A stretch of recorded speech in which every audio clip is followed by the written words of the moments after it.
Welcome to law की दुनिया। आज हम पढ़ने जा रहे हैं part 2 of the constitution of India. अगर आपको पार्ट 1 के बारे में नहीं पता तो do check out our previous videos. Let's start.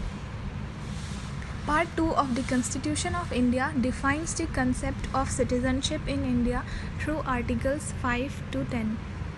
It lays down who qualifies as a citizen of India at the time of commencement of the Constitution on November 26, 1949.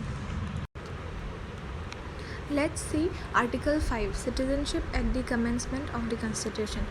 मतलब Constitution जब adopt हुआ था 26 नवंबर 1949 को, उस टाइम पे कौन कौन citizenship claim कर सकते हैं. At the commencement of the Constitution, every person who has his domicile in the territory of India and who is born in the territory of India, or either of whose parents was born in the territory of India, or who has been ordinarily resident in the territory of India for not less than 5 years immediately preceding such commencement shall be citizen of India. सबसे पहले बोला गया है कि जो लोग India में born होते हैं उनको सिटीजनशिप मिलेगा, और सेकेंड, अगर किसी का पेरेंट्स बॉर्न इन इंडिया है तो उनको भी सिटीजनशिप मिलेगा, या फिर अगर कोई पर्सन 5 साल से ज़्यादा इंडिया में रहा है before the commencement of the constitution, उनको भी मिलेगा. In the case Pradeep Jain versus Union of India in the year 1983, the Supreme Court ruled that in India, Article 5 only recognizes the domicile of India. It does not recognize the notion of state domicile. Now we are going to see about Article 6, Rights of Citizenship of certain persons who have migrated to India from Pakistan. मतलब पाकिस्तान से जो लोग India में migrate हुए थे उनको कैसे citizenship का स्टेटस मिलेगा. Under part 2 of the Indian constitution, article 6, persons who have migrated from Pakistan to India have been classified into 2 categories for the purpose of citizenship. पहले कैटेगरी में वो लोग हैं जो लोग माइग्रेट हुए थे बिफोर जुलाई 1948, और सेकेंड कैटेगरी में वो लोग हैं जो आफ्टर जुलाई 1948 में माइग्रेट हुए थे. सबसे पहले जो लोग बिफोर जुलाई 1948 को माइग्रेट हुए थे उनको सिटीजनशिप कैसे मिलेगा.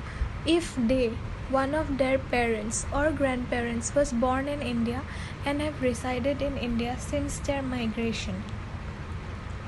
इसका मतलब अगर वो लोग या फिर उनके पेरेंट्स या ग्रैंड पेरेंट्स इंडिया में बॉर्न हुए थे और इंडिया में ही रिसाइड कर रहे थे तो उनको सिटीजनशिप मिल जाएगा. And for the people who have migrated on or after July 1948, if one of their parents, grandparents was born in India and have resided in India for at least 6 months after migration, they can submit an application for registration as citizen proving 6 months of residency prior to application. मतलब उनको 6 months तक India में रहना होगा application डालने से पहले. Article 7, Rights of Citizenship of certain migrants to Pakistan. People who migrated to Pakistan from India will lose their citizenship if they migrate.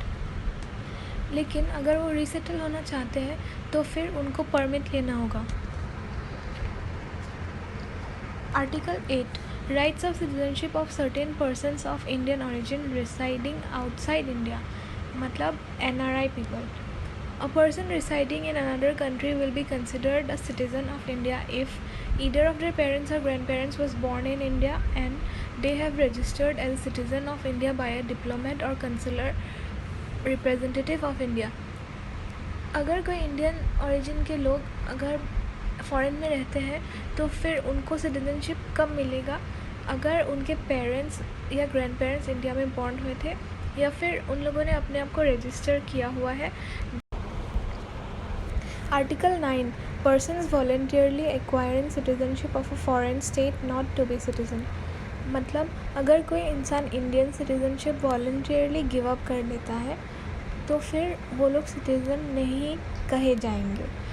No person shall be a citizen of India by virtue of Article 5 or Article 6 or Article 8 if he has voluntarily acquired citizenship of any foreign state. Article 10. Continuance of the rights of citizenship. Every person who is or is deemed to be a citizen of India under any of the foregoing provision of this part shall, subject to the provisions of any law that may be made by the parliament, continue to be citizen. मतलब अगर parliament कोई दूसरा law बना के उनका citizenship नहीं छीन लेता तब तक वो लोग सिटीजन्स ही कहे जाएंगे.